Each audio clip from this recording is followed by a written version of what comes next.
చికిత్సకు సంబంధించి ఎన్ని అడ్వాన్స్డ్ టెక్నాలజీస్ అందుబాటులోకి వచ్చినప్పటికీ కూడా క్యాన్సర్ అనగానే ఇంకా ఏదో భయం వెంటాడుతూనే ఉంది. క్యాన్సర్ కు సంబంధించి పూర్తి అవగాహన కల్పించడానికి, అదేవిధంగా ఎటువంటి అధునాతన టెక్నాలజీస్ అందుబాటులో ఉన్నాయో మనకు తెలియజేయడానికి KIMS hospital surgical oncologist doctor Jagadishwar Goud మనతో ఉన్నారు. ఆయన అడిగి మనం మరిన్ని విషయాలు తెలుసుకుందాం. హలో డాక్టర్ గారు, ఇప్పటికీ కూడా ఇంత అడ్వాన్స్డ్ టెక్నాలజీస్ అందుబాటులోకి వచ్చినప్పటికీ కూడా ప్రజల్లో క్యాన్సర్ అనగానే ఇంకా భయం ఉంది. ఎందుకంటారు ఈ భయం ఇప్పటికీ కూడా? క్యాన్సర్ మెయిన్ గా ప్రివెంట్ చేయడానికి పూర్తిగా ట్రీట్మెంట్ లేదండి. అంటే క్యాన్సర్ వచ్చాక ట్రీట్మెంట్ పద్ధతులు ఉన్నాయి, కానీ క్యాన్సర్ పూర్తిగా రాకుండా చేయడానికి ఏమీ లేదు. అందుకోసం ప్రజల్లో ఒక లాంటి భయం ఉంటుంది. సెకండ్ థింగ్, ఇంత మునుపులాగా మల్టీడిసిప్లినరీ యూనిట్స్ చాలా తక్కువగా ఉండేవి.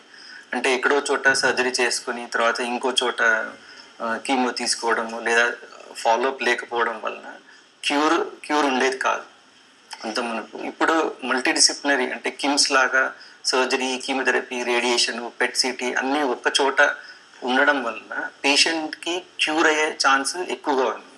సో 10 సంవత్సరాల క్రితం ఉండే రిజల్ట్స్ ఇప్పుడు చాలా ఇంప్రూవ్ అయ్యాయండి because of multidisciplinary units like KIMS hospital.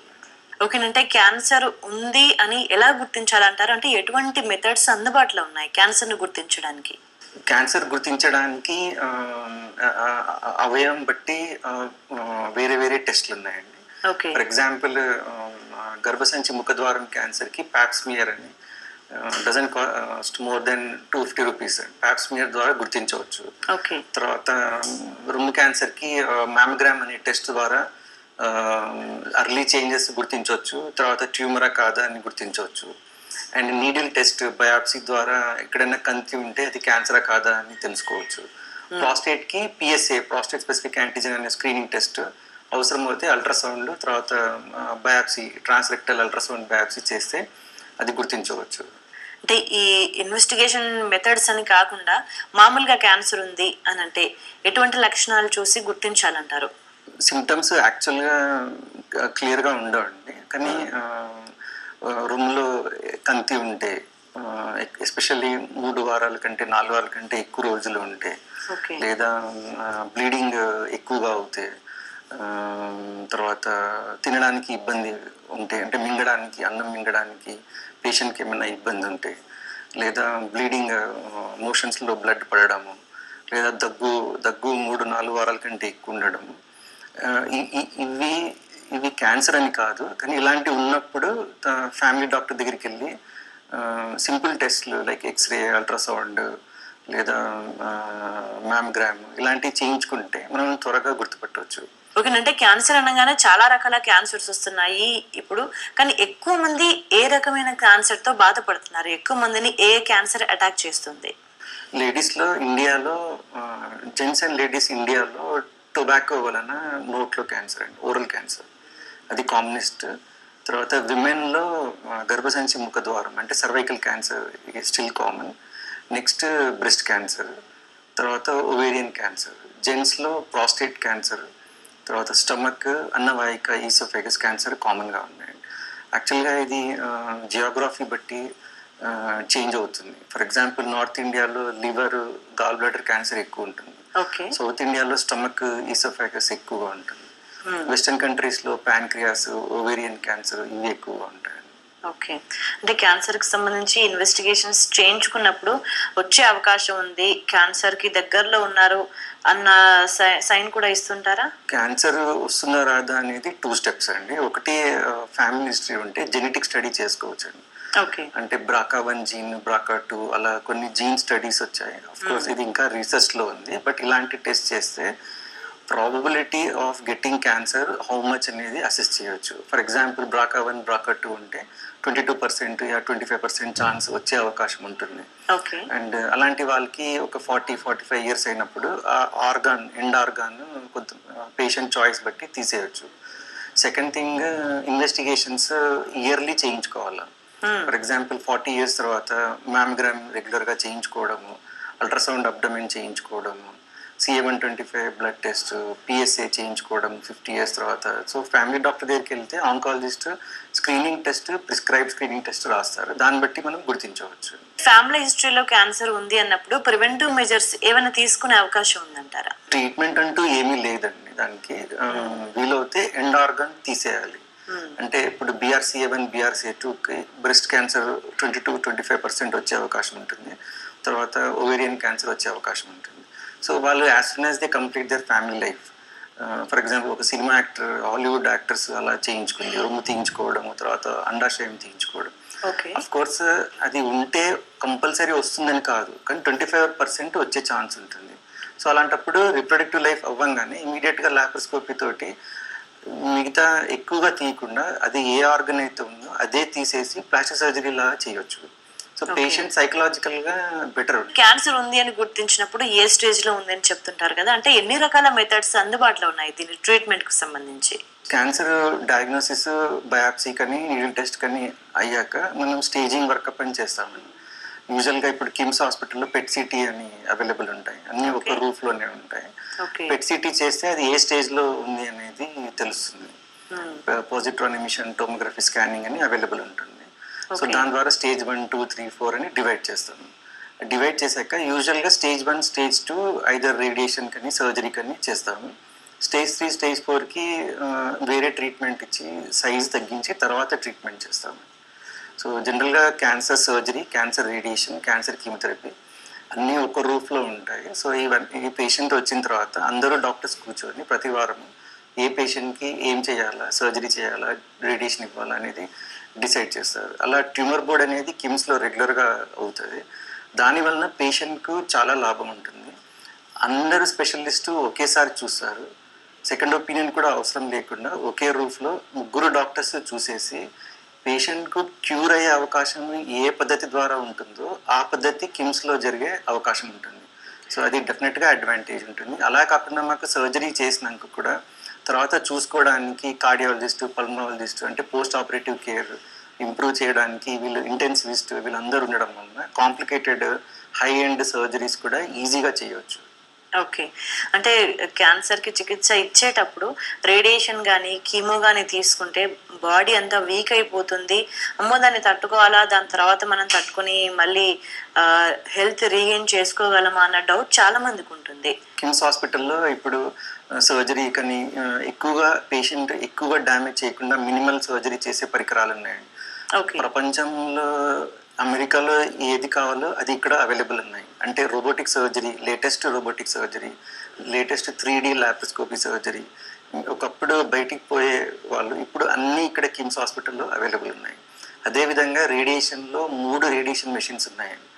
Latest 3 radiation machines, Novalis, rapid arc, IGRT ఏది కావాలంటే అది అవైలబుల్ ఉన్నాయి. సో సాఫ్ట్వేర్ ఇందులో ఎలా ఉంటుందంటే క్యాన్సర్ అనే దాన్ని జల్లెడ పట్టి అది ఎక్కడ ఉందో అక్కడే ట్రీట్మెంట్ ఇచ్చి మిగతా భాగాలకు డ్యామేజ్ కాకుండా చేసే పరికరాలు సాఫ్ట్వేర్ అవైలబుల్ ఉన్నాయి.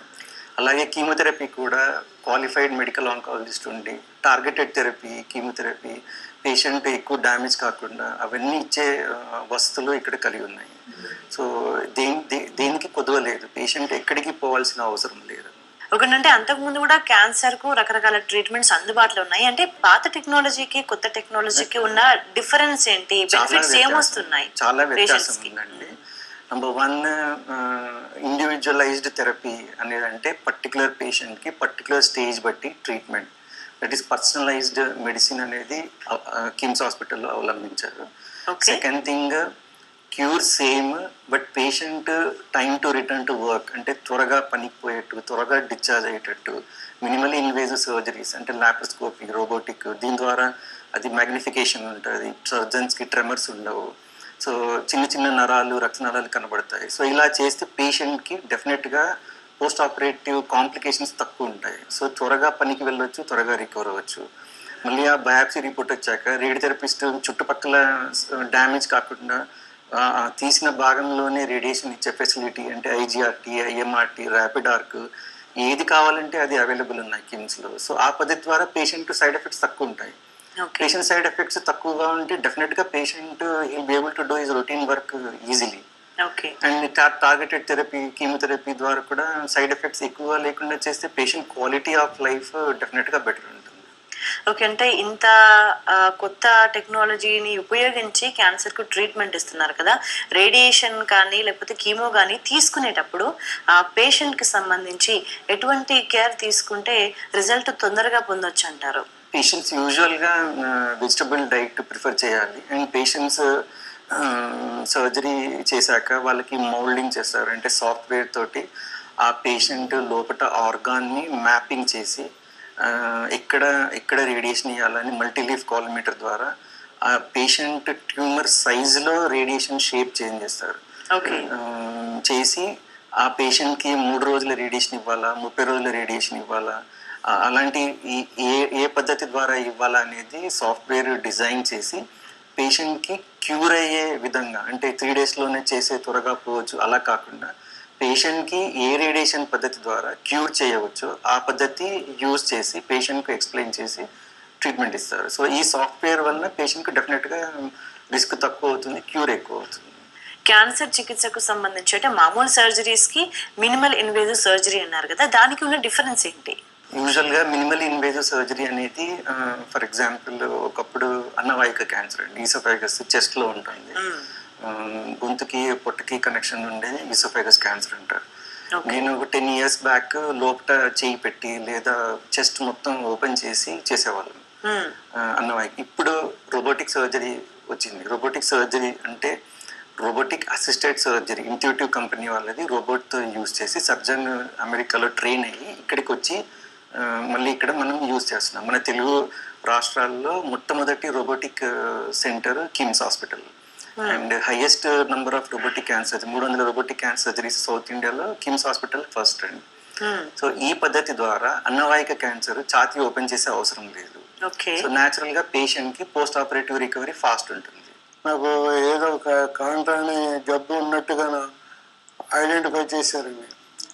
ఇంకా నాకు లైఫ్ అయిపోయింది అనుకున్నానండి.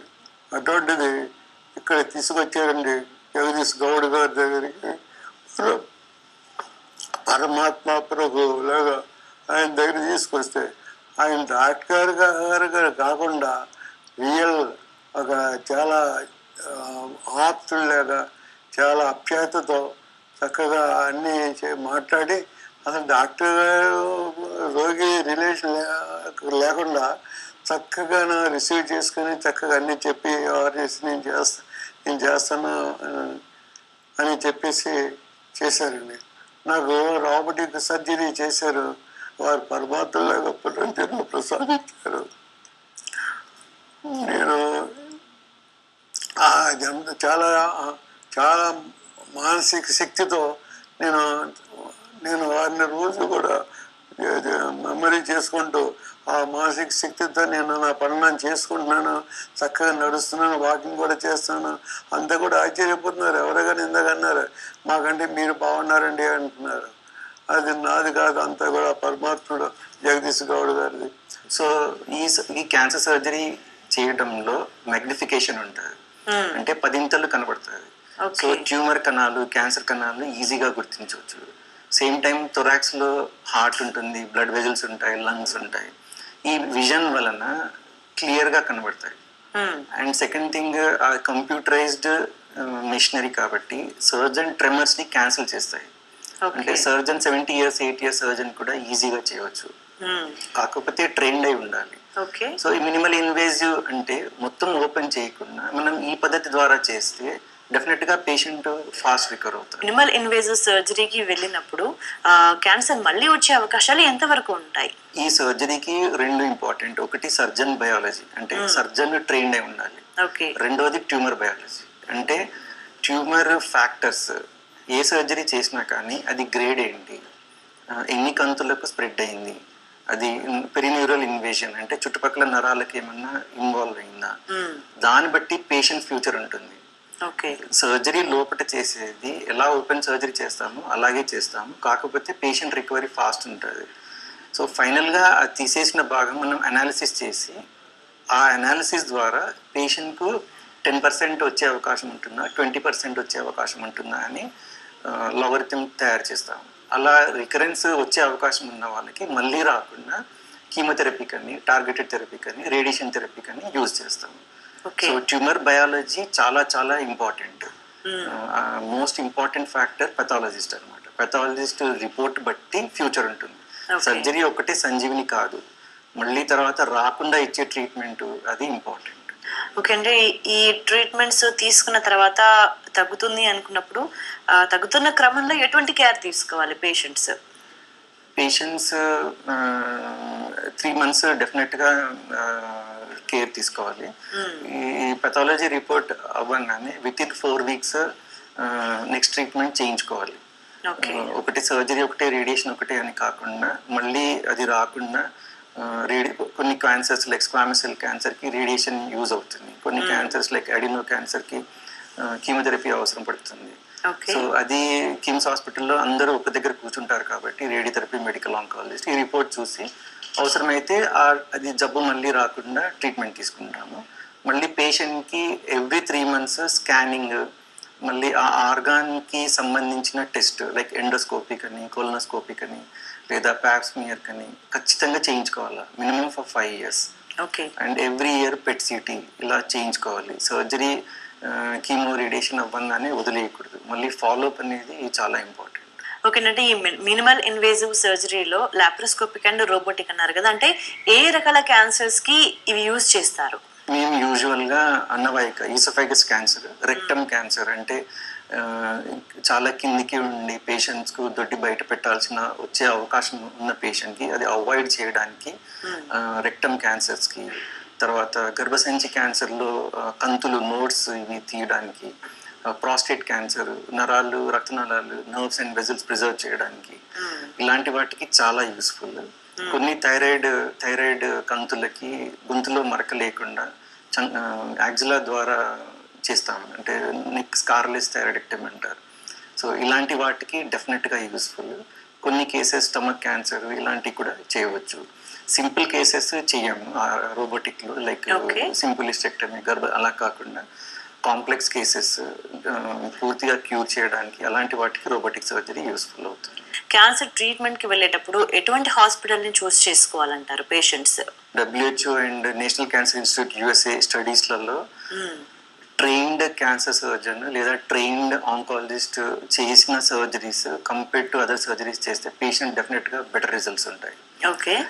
సో కిమ్స్ హాస్పిటల్ లాంటి సెంటర్లో ఇక్కడ క్యాన్సర్ సర్జన్స్ అందులో ట్రైన్ అయ్యి అందులో డిగ్రీ సంపాదించి తర్వాత radiation qualified doctor, medical oncologist ఉన్న అందరూ కలిసి ఉన్న హాస్పిటల్లో అయితే పేషెంట్కి న్యాయం జరుగుతుందండి. అంటే సర్జరీ ఒకటే అని, రేడియేషన్ ఒకటే అని కాకుండా అన్ని ట్రీట్మెంట్లు చేసే ఫెసిలిటీస్, అలాగే ప్రతి వారం ట్యూమర్ బోర్డ్ పెట్టి ప్రతి కాంప్లెక్స్ కేసు డిస్కస్ చేసి పేషెంట్కు ఎలా బెస్ట్ రిజల్ట్స్ ఇవ్వాలా అది కిమ్స్లో ప్రతి గురువారం కలిసి ట్యూమర్ బోర్డ్ చేసి ఏ పేషెంట్కు మళ్ళీ జబ్బు రాకుండా ఎలా క్యూర్ చేయాలా అని ఆలోచించే డాక్టర్స్ ఇలాంటి సెంటర్స్. తర్వాత మీకు ఏది కావాలంటే అది, అంటే ఫర్ ఎగ్జాంపుల్ సర్జరీలో లేటెస్ట్ ఇన్ అమెరికాలో అవైలబుల్ ఉన్న ఫెసిలిటీస్ కిమ్స్ హాస్పిటల్లో సర్జరీ చూసుకుంటే laparoscopy, 3D laparoscopy, 3 days radiation ఇవ్వచ్చు, నోవాలిస్ అనేది, అది 4D radiation, rapid arc, IGRT, పేషెంట్కు కాంప్లికేషన్స్ రాకుండా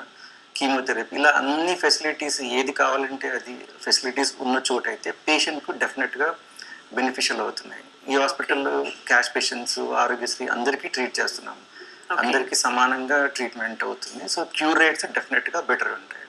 ఓకేనంటే పేషెంట్స్కి క్యాన్సర్ ఎక్కువ స్టేజ్లో ఉన్నప్పుడు, అడ్వాన్స్డ్ స్టేజ్లో ఉన్నప్పుడు, కాంప్లికేటెడ్గా ఉన్నప్పుడు కూడా ట్రీట్మెంట్స్ ఇస్తారా? అడ్వాన్స్ స్టేజ్ ఉన్నప్పుడు యూజువల్గా క్యూర్ అయ్యే ఛాన్స్ చాలా తక్కువ అండి. వీటికి హాస్పైస్ సెంటర్స్ అన్ని అవైలబుల్ ఉన్నాయి. అంటే టర్మినల్లీ ఇల్ పేషెంట్స్ కి సపరేట్ సెంటర్స్ ఉంటాయండి, అక్కడ చేసుకోవచ్చు. యూజువల్ గా స్టేజ్ 4 ఇలా అడ్వాన్స్ ఉన్న కేసెస్ కి మేము యూజువల్ గా ట్రీట్మెంట్ ఇవ్వకుంటేనే బెటర్ అని డిసైడ్ చేస్తాము. ఇలా పేషెంట్ ఇంట్రెస్ట్ ఉంటే ట్యూమర్ బోర్డ్ లో పెట్టి అందరు డాక్టర్స్ డిస్కస్ చేసి ఇది జస్టిఫైడా కాదా, అంటే జడ్జ్మెంట్ చాలా ఇంపార్టెంట్. పేషెంట్ కి ట్రీట్మెంట్ అవసరమా లేదా అనేది చూసి డిసైడ్ చేసి పేషెంట్ వాళ్ళకి అటెండర్స్ కి చెప్తాము. ఓకే అండి, మరి కిమ్స్ లో ఇంత అడ్వాన్స్డ్ ట్రీట్మెంట్స్ అందుబాటులో ఉన్నాయి, ఒకే రూఫ్ కింద ఇంతమంది డాక్టర్స్ కూడా అందుబాటులో ఉన్నారు. ట్రీట్మెంట్ అయిన తర్వాత పేషెంట్స్ ని ఎలా ఫాలో అప్ చేస్తారు? ఇనీషియల్గా మొదటి 2 సంవత్సరాలు ప్రతి 3 నెలలకు పేషెంట్ రావాలండి.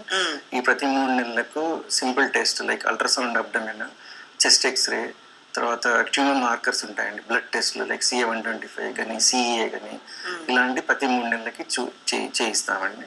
తర్వాత ప్రతి సంవత్సరం పెట్ సిటీ కూడా ఎక్కడ పోయే అవసరం లేదు, కిమ్స్లోనే ఒకటే బిల్డింగ్లో అన్నీ అవైలబుల్ ఉన్నాయి. సో పెట్ సిటీ చేయిస్తాము, చేయించి జబ్బు నయమైంది లేదు చూస్తాము. మనకు చిన్న డౌట్ వచ్చినా కానీ ఇమీడియట్గా దాన్ని బయాప్సీ చేసి మళ్ళీ ఇమీడియట్ ట్రీట్మెంట్ చేయవచ్చు. So minimum 5 years follow up compulsory. First 2 years intensive follow up ఉంటుంది, నెక్స్ట్ 3 years ఎవ్రీ 6 months ఉంటుంది. సో అలా అండ్ ఇప్పుడు పేషెంట్ 10 years తర్వాత వస్తున్నారు, వాళ్ళకి ఇయర్ కానీ 2 yearsకి ఒకసారి కానీ రమ్మంటున్నాము. Okay, thank you sir. KIMS హాస్పిటల్లో ఒకే రూఫ్ కింద ఇంతమంది స్పెషలిస్ట్ అందుబాటులో ఉన్నారు, ఇంత అధునాతన టెక్నాలజీ కూడా అందుబాటులో ఉంది, భయపడాల్సిన అవసరం ఏమీ లేదంటున్నారు డాక్టర్ జగదీశ్వర్ గౌడ్ గారు. చూస్తూనే ఉండండి TV9.